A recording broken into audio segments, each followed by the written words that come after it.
you are well. Today we are going to be doing a selection of poems by Keats, by John Keats. I hope you enjoy. Brightest star, would I were steadfast as thou art, by John Keats. Brightest star, would I were steadfast as thou art, not in lone splendour hung aloft the night, and watching with eternal lids apart, like nature's patient, sleepless eremite. The moving waters at their priest-like task of pure abulant round earth's human shores, or gazing on the new soft fallen mask of snow upon the mountains and the moors. No, yet still steadfast, still unchangeable, pillowed upon my fair love's ripened breast, to feel forever its soft fall and swell, awake forever in a sweet unrest.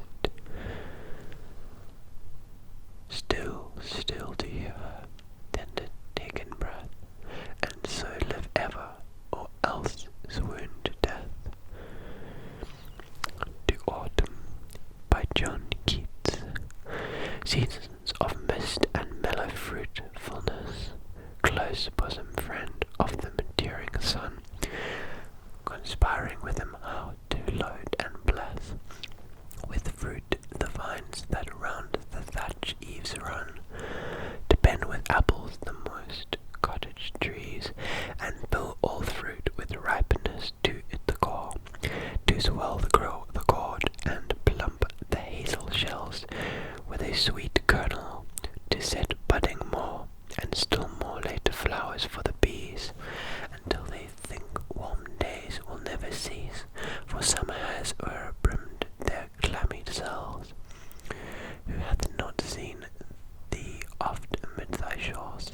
Sometimes whoever seeks abroad may find thee sitting careless on a granary floor, thy hair soft lifted by the winnowing wind, or on a half-reaped furrow round asleep, drowed with fume of poppies, while thy hook spares the next swathe, and all is twined flowers. And sometimes, like a gleaner, thou doth keep steady thy laden head across a brook, or by a cider press with patient look. Thou watchest the last oozing hours by hours. Where are the songs of spring? Where are they? Think not of them. Thou hast thy music too. While barred clouds bloom, thy soft dying day, and touch the stubble plains with rosy hues. Then in wailful choir the small gnats mourn among the river shallows, borne aloft, or sinking as the light wind lifts or dies. And full-grown lambs loud bleat from hilly bourne, hedge crickets sing, and now with treble soft the red-breast whistle from a garden croft, and gathering swallows twitter in the skies. On seeing Ellen Marbles, by John Keats.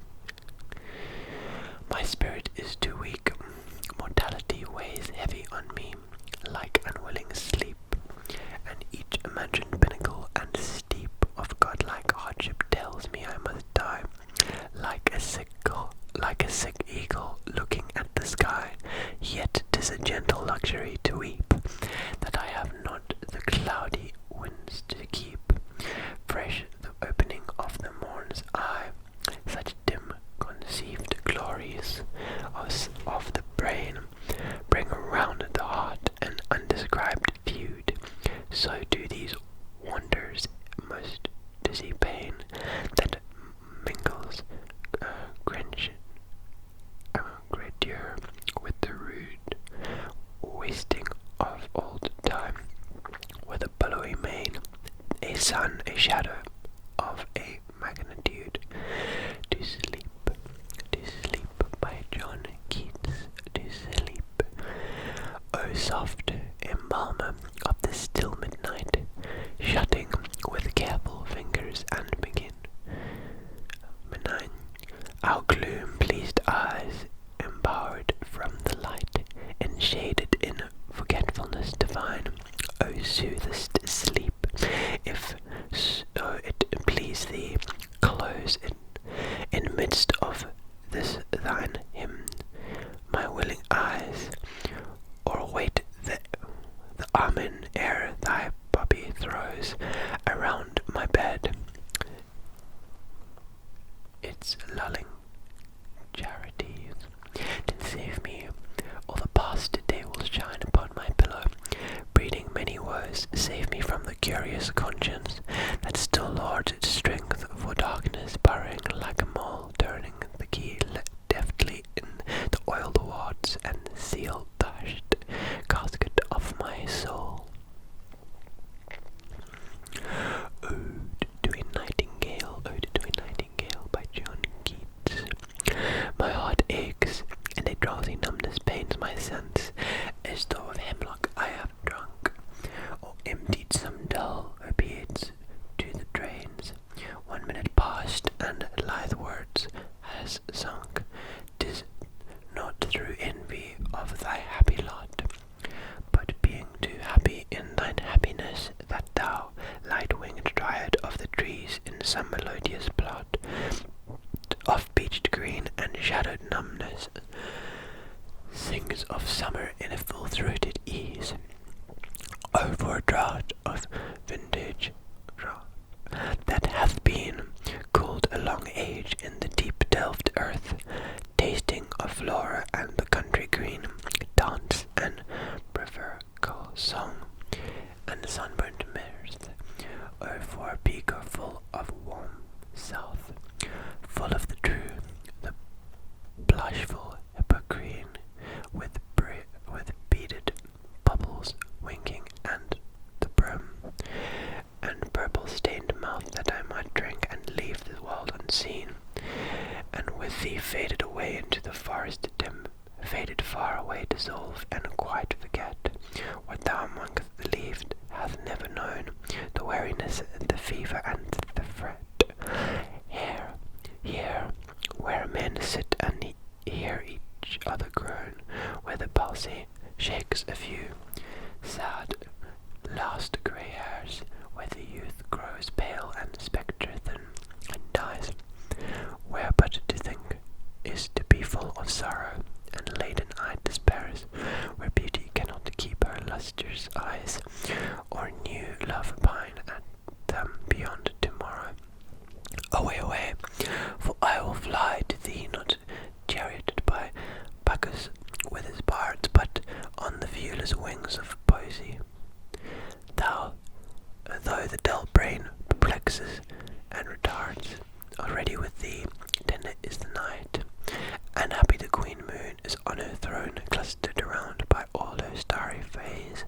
But here there is no light, save from what heaven is with the breeze blown through venturous glooms and winding mossy ways. I cannot see what flowers are at my feet, nor what soft incense hangs upon the boughs, but in bound darkness guess each sweet, wherein the seasonable mouth endowers the grass thicket and the fruit trees wild, with hawthorn and the pastoral eglantine, whilst fading violets covered up in leaves, and mid May's earnest child, the coming musk rose full of dewy wine, the murmurous haunt of flies on summit eaves. Darkling I listen, and for many a time I have been half in love with the easeful death, call him soft names in the many amused rhymes, to take into the air my quiet breath, not more than ever seems it rich to die, to seize upon him midnight with no pain, while thou art pouring forth thy soul abroad in such ecstasy. Still wilt thou sing, and I have ears in vain, to thy high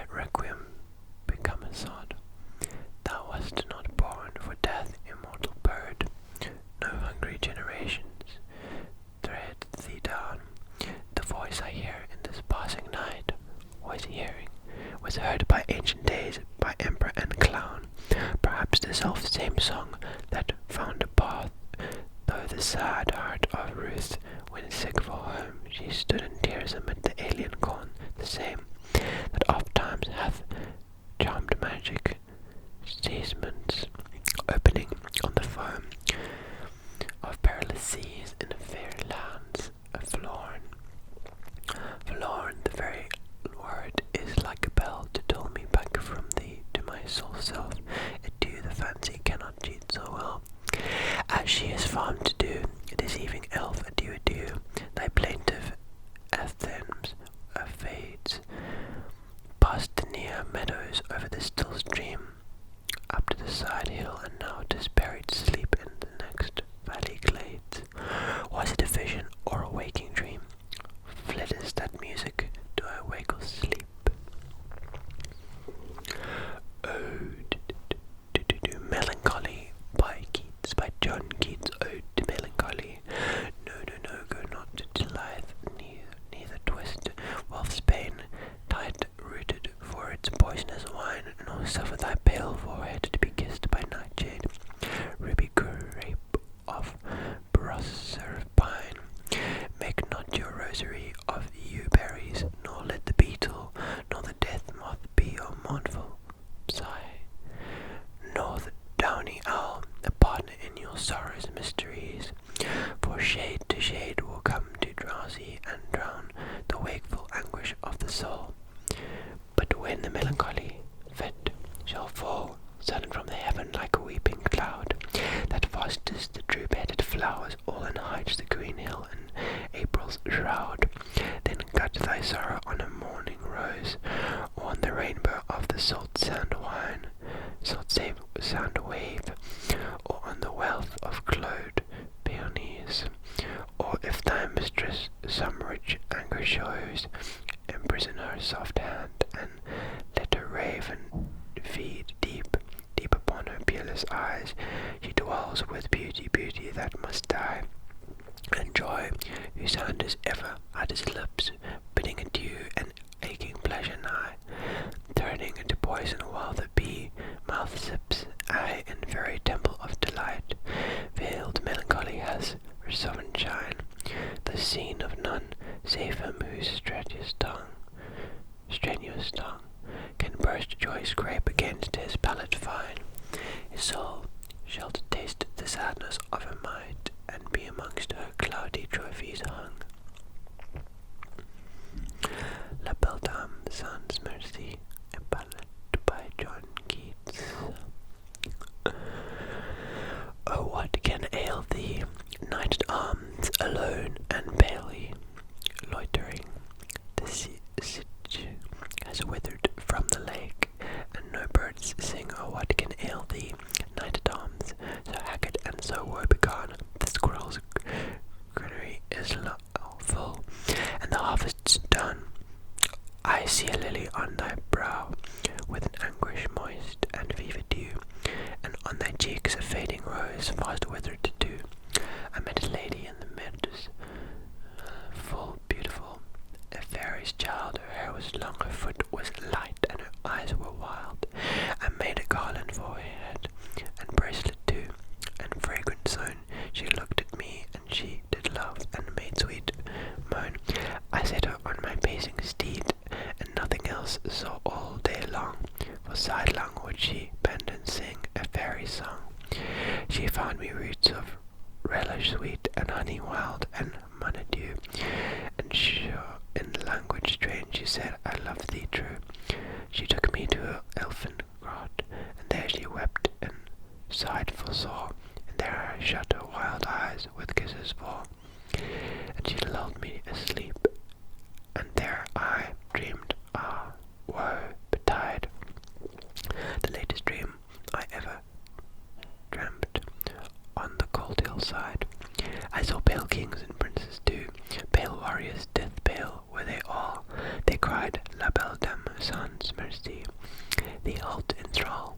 I saw their starved lips in the gloam with horrid warning gaped wide, and I woke and found me here on the cold hillside, and this is why I sojourn here. recede in withered from the lake, and no bird sing. Sonnet to Byron by John Keats. Byron, how sweetly sad thy melody, attuning still the soul to tenderness, as if soft piety with unusual stress has touched her plaintive lute, and thou being by, hast caught the tones, nor suffered from them to die.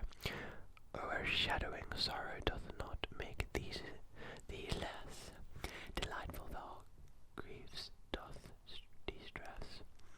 With a bright halo singing, beaming, as when a cloud the golden moon doth veil, its sides are tinged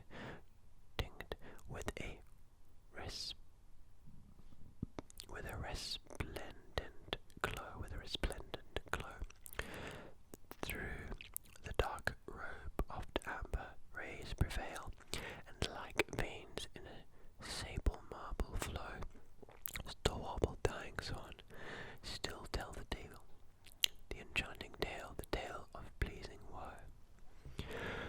Ode to a Grecian urn by John Keats.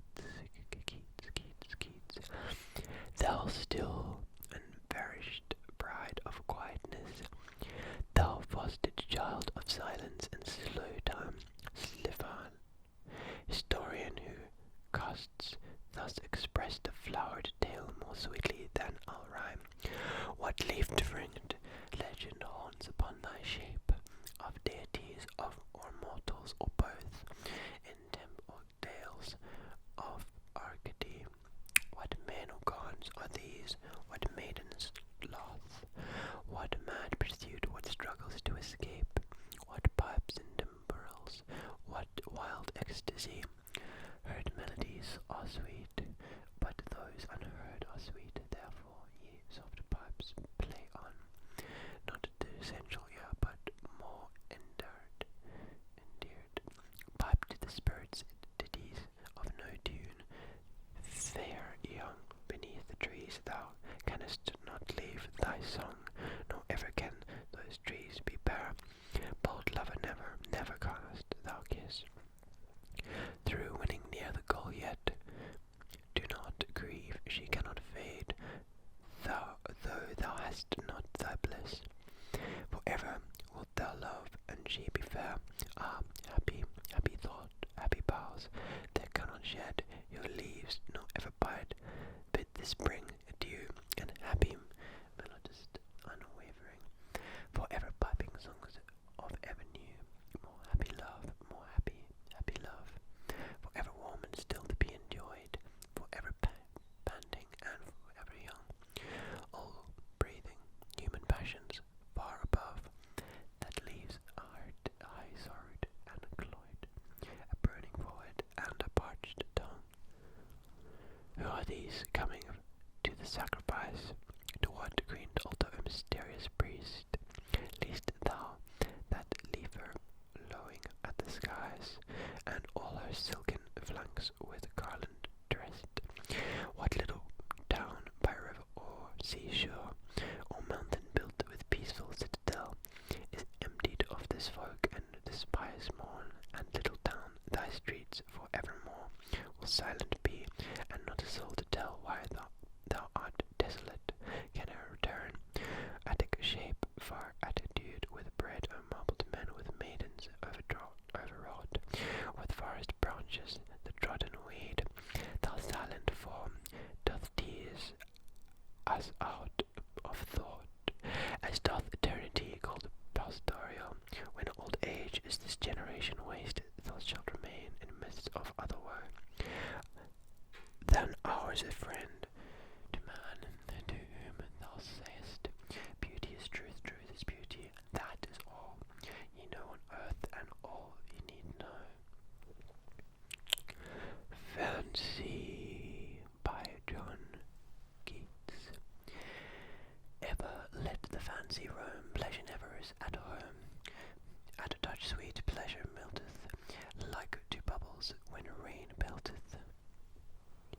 Then let winged fancy wander through the thoughts still spread beyond her, open wide the maiden's cage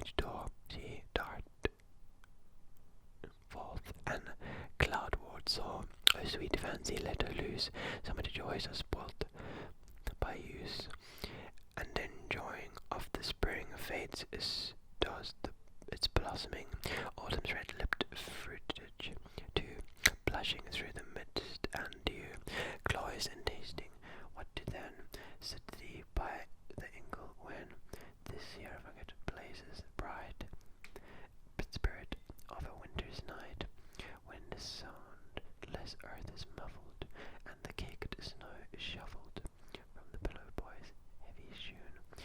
When the night doth meet the noon in a dark conspiracy, to banish even from his sky, sit there thee, and send abroad with a mind self overawed. Fancy, high commissioned, send her, she has vessels to attend her. She will bring in spite of frost, beauties, and that the earth hath lost. She will bring thee altogether, and delights of summer wealth. All the buds and bells of May, from dewy sward to thorny spray, all the heaped autumn's wealth, with a still mysterious stealth, she will mix these pleasures up, like 3 fit wines in a cup, and thus shall quaff it. Thou shalt hear distant harvest carols clear, rustle of the reaped corn, sweet birds antheming at the morn, and in the same moment lark, 'tis the early April lark. Hark is the early April lark. O'er the roots with busty caw, foraging for sticks and straw, thou shalt at one glance behold the daisy and the marigold, white plumed lilies, and the first edge-grown primrose that hath burst. Shalt hyacinth away, sapphire queen of the mid-May, and every leaf and every flower barrelled with the self-same shower. Thou shalt see the field mouse peep, merging from its celled sleep, and the snake all winter thin cast its sunny banks its skin. Very golden nest eggs thou shalt see, hatching in the hawthorn tree, when the hen's bird wing doth rest quiet on her mossy nest. Then the hurry and alarm, when the hive bee cast its swarm, acorns ripe down pattering, while the autumn breezes sing. O sweet fancy, let her loose, everything is spoilt by use, where the cheek that doth not fade, too much gazed at, where the maid whose lip matured is ever new, where the eye, however blue, doth not weary, where the face one would meet in every place, where's the voice soft, however soft, one would hear so very oft, as a touch sweet pleasure melts, like to bubbles rain pelteth. Then let winged fancy find thee mistress to thy mind, dulcet-eyed as Ceres' daughter, ere the god of torment taught her how to frown and how to chide, with the waist and with a side, white as hips, when her zone slips is a golden clasp, and down fell a girdle to her feet, while she held the goblet sweet, and love-dewed tangled. Break the mesh of fancy's silken leash, quick break her prison string, and such joys as these shall bring, lest the winged fancy roam, pleasure never is at home.